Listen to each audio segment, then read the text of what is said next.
guys, hello, welcome back to my channel.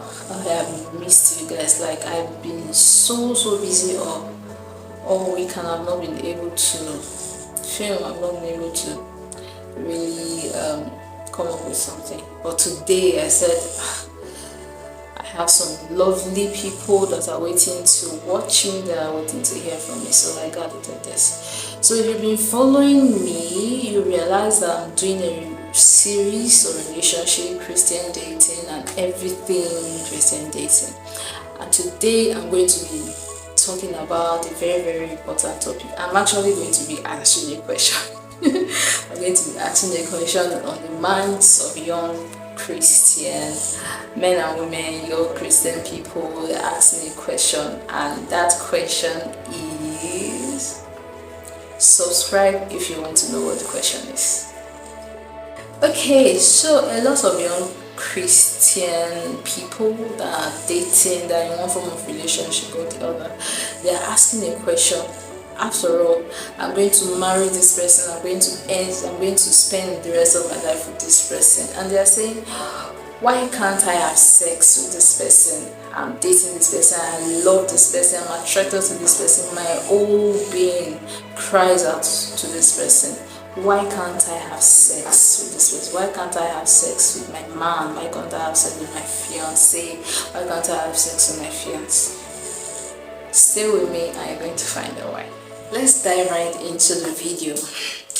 Alright, so what is sex? I'm going to be talking about sex as well as premarital sex. You know, the difference between sex and premarital sex is that sex can be done in the confines of marriage. Premarital sex is a voluntary sexual activity between a man and a woman, where kissing, touching, romance, and penetration is involved, and this is done outside the confines of marriage. That is what premarital sex is. And these days we find out that the world is not in the church.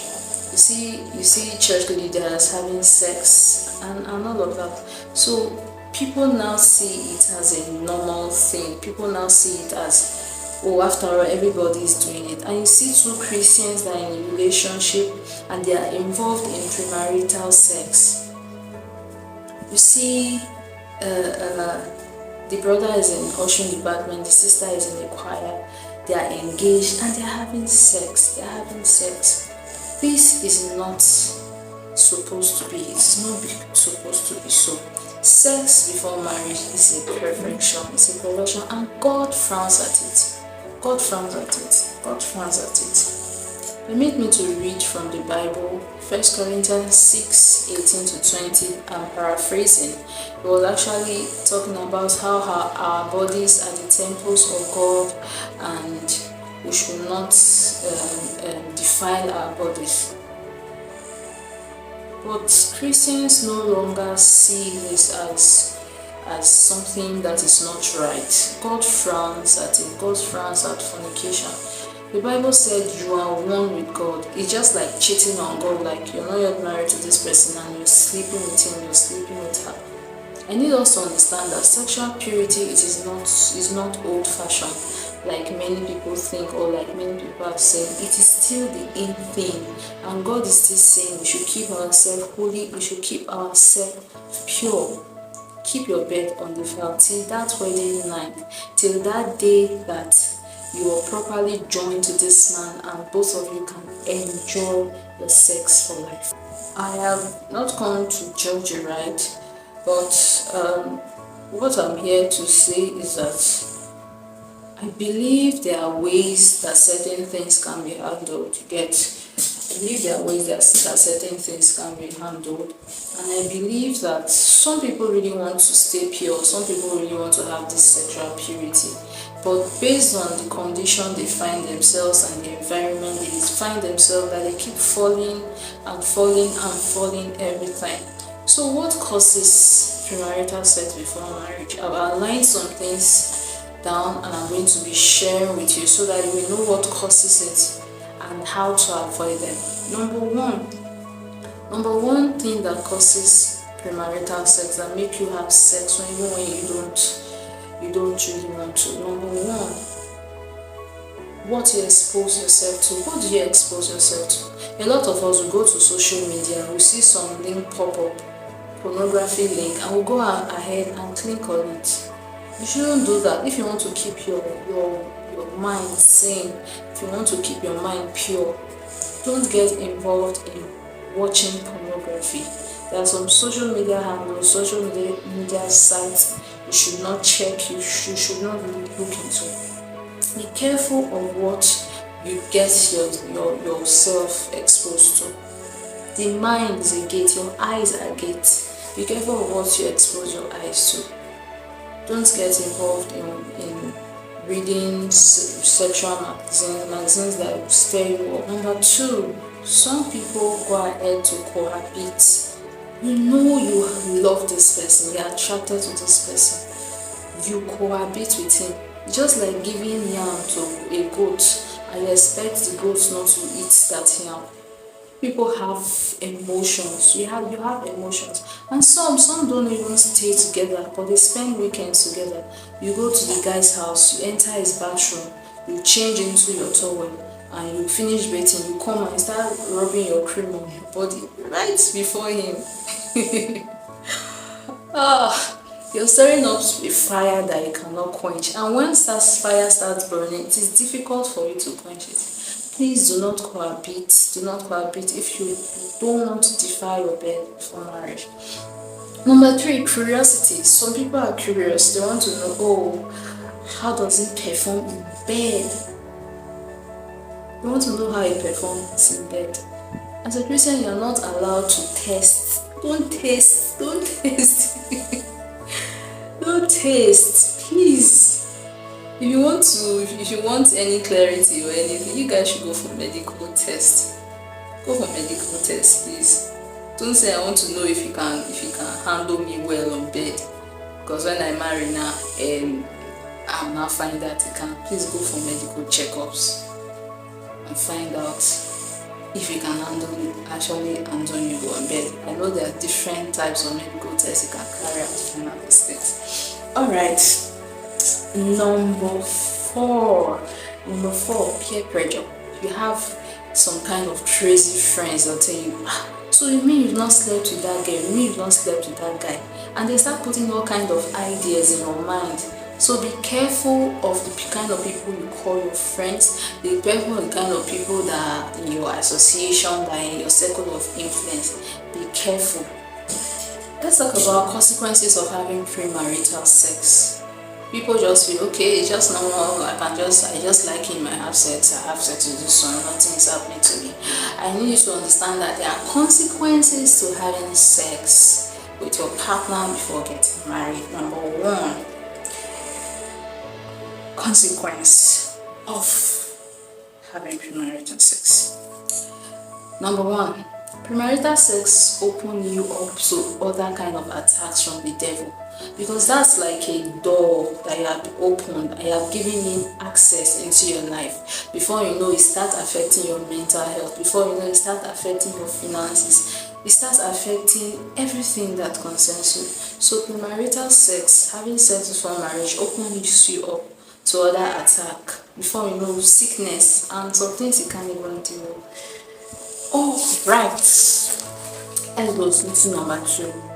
Number two, consequence of having sex before marriage. Unwanted pregnancy or STDs. And some people will be like, I just do it and when I get pregnant and I remove the pregnancy. I need you to know that every time you commit an abortion, every time you take out that fetus from your womb, you're shortening your life. And some will be like, I will use protection. I'll use pills, I won't get pregnant. My sister, you're damaging your womb, you're damaging your uterus. I don't know why a single girl should be taking pills.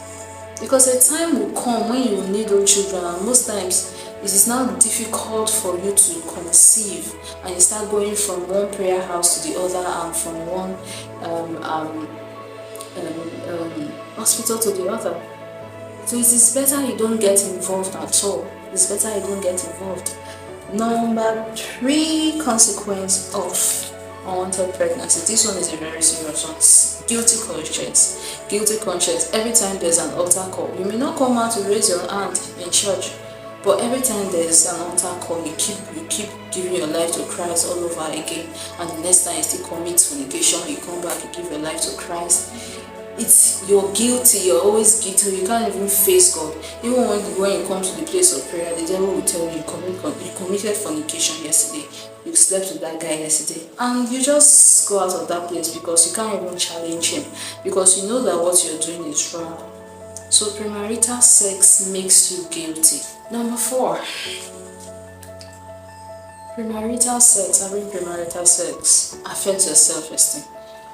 If you don't believe me, then it is absolutely true. It is true. Premarital sex affects your self-esteem. Even before that person you're dating, before that guy you're dating, you can't even leave the relationship. You're so glued to him, you're so tied to him, your self-esteem is so down. You don't even know how to carry yourself, you don't respect yourself. Anything he tells you, that's what you're doing, because you're already used to this guy, giving yourself to him, you have seen everything. Alright, the next one, it clouds your judgment. You can't actually tell if you love the person or not because sex is involved. That is one thing premarital sex does. You can't tell if you love the person or if you don't love the person, because your mind is being foiled by that sex, and most times you feel you love the person and you don't actually love the person, but you're lusting after the person.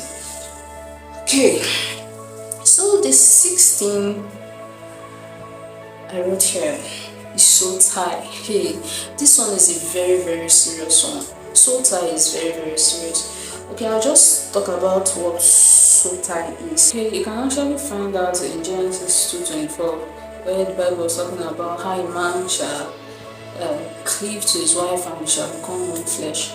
Now you're cleaving, having sex with this person, you're bonding intimately with this person, you're bonding emotionally with this person, and in the realm of the spirit, you guys are actually one. Just imagine you have sex with this guy and you don't marry him. Let's say you have sex with Mr. A and you don't marry Mr. A and you don't marry him. You move to Mr. B, you finish up with that relationship, it ended, there was a breakup, and you move to Mr. B. You have a sexual relationship with Mr. B, everything is going fine. Mr. B ends the relationship, you move to Mr. C, and so on and so forth. And by the time you're ready to marry, you already have a lot of baggage. You're already tied, your soul is already tied to a lot of guys. I don't think it doesn't make any sense. It doesn't make any sense. So soul tie is bonding emotionally, intimately with one person. So when they tell us abstain, we feel they are telling us not to enjoy of course, sex is pleasure, sex is enjoying yourself. But there's also something called waiting. So when it's time for you to enjoy yourself, when it's time for you to be with that man that God has sent your way, you don't start having issues in marriage. Alright, the next one is shaky foundation. Your marriage is shaking. That, like, if you eventually marry that guy you're having sex with, the marriage tends to be shaky. It tends to be shaky because, first of all, there might be trust issues. You might think that, oh, since you had sex with him when you were in a relationship with him, you might also have sex with another person. So there might be trust issues. You guys are always fighting about something. You're always arguing about something. And if you eventually don't marry that person, you start to compare your spouse's sexual performance with your ex, and that really doesn't make sense. Alright, my beautiful people, that will be all for today. In my next video, I'm going to be talking about how to avoid premarital sex and why you should avoid premarital sex. Do well to like, subscribe, and share this video so someone can hear these things and learn from them.